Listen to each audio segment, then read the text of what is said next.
Hello guys, अस्सलाम वालेकुम। I hope कि आप सब बहुत अच्छे होंगे और अल्हम्दुलिल्लाह मैं भी अच्छी हूँ। आज हम पढ़ने वाले हैं इंडियन कॉन्ट्रैक्ट एक्ट 1872। ठीक है, इसके इम्पोर्टेंट क्वेश्चन है विथ आंसर्स। यूनिट फर्स्ट है ये। आप लोग प्लीज़ इसको मतलब पॉज करके नोट डाउन कर लीजिएगा। ये 20 मार्क्स एंड 10 मार्क्स में आएंगे और मेरे भी एग्ज़ाम है तो मैं भी तैयारी कर रही हूँ। कुछ नोट्स हैं जो कि मैंने रीराइट करे हैं, तो आप लोग भी इसको ज़रूर नोट कर लीजिएगा। आने वाले एग्ज़ाम्स में आपकी काफ़ी हेल्प करेंगे। ओके, सो हम लोग चलते हैं क्वेश्चन नंबर फर्स्ट की तरफ। Define contract, explain the essential elements of valid contract. ठीक है गाइस, सेकंड है डिफाइन कॉन्ट्रैक्ट, ये 5th मार्क्स में आएगा। डिफाइन, उसके बाद सॉरी क्वेश्चन नंबर 3 में क्या आता है इसका, standard form contract, standard form of contract. ठीक है, अब ये तीनों ही आंसर जो है एक दूसरे में मिलते जुलते हैं। सो आप मेन जो है आप इसको तैयार करिएगा। ओके, ये जो मैंने राइट करा है इसको तैयार करिएगा आप, ये भी उसमें ही आ जाएगा और ये इतना मतलब ज़रूरी नहीं है, बट फिर भी आप पढ़ लीजिएगा इसको। ठीक है, सो मैं पढ़ाती हूँ, इसकी स्क्रीन थोड़ी बड़ी कर देती हूँ। वेट, देन हम लोग स्टार्ट करते हैं। आंसर है law related to contract in India is contain in the Indian contract act 1872 which was passed by the British India and based on the English common law principles। ठीक है, जो मतलब Indian related contract जो था वो Indian contract act में past किया गया था ब्रिटिश इंडिया के थ्रू एंड जो बेस्ड था इंडियन इंग्लिश कॉमन लॉ पे, उसके प्रिंसिपल्स पे बेस्ड था। ओके गाइस, आई होप आपको समझ आ गया होगा। It's come into force on 1st September 1872. At its formation, it contains 26 selection later in 1930. Section 76 to 123 were separated to form the Sale of Goods Act, and in 1932, Section 239 to 26 to 266 were separated to form the Indian Partnership Act. It has 11 chapters. अब मैं इसको थोड़ा हिंदी में आपको समझाती हूँ।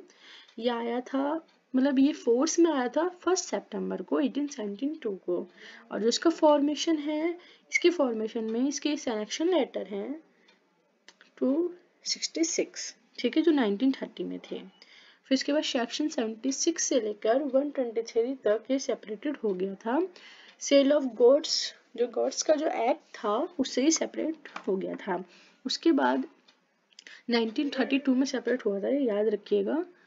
And 1932 में ही section 239 से लेकर 239 से लेकर 236 तक 239 से लेकर 266 तक ये फिर सेपरेट हो गया था इंडियन पार्टनरशिप एक्ट से। Okay, it has 11 chapters. The objective of the Contract Act is to ensure that the rights of obligation arising out of contract are honored and that legal remedies are made available to an aggrieved party against the guilty party।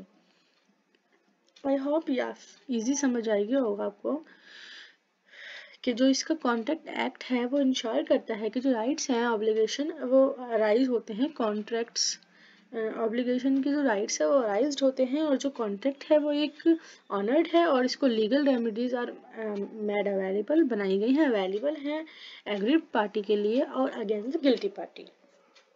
Okay, purpose of the law of contract,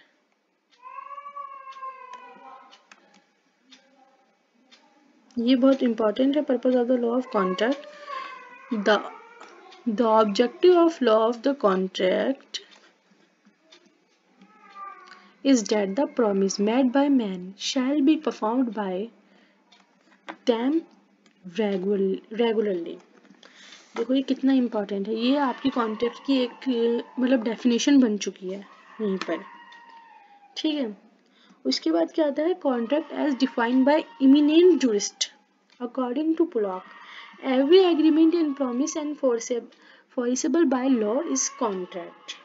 बताओ कितना easy है ये, मतलब जो भी agreement होगा, जो भी प्रॉमिस फोर्सेबल करा जाएगा लॉ के द्वारा, वो एक कॉन्ट्रैक्ट कहा जाएगा अकॉर्डिंग टू सॉलमेंट।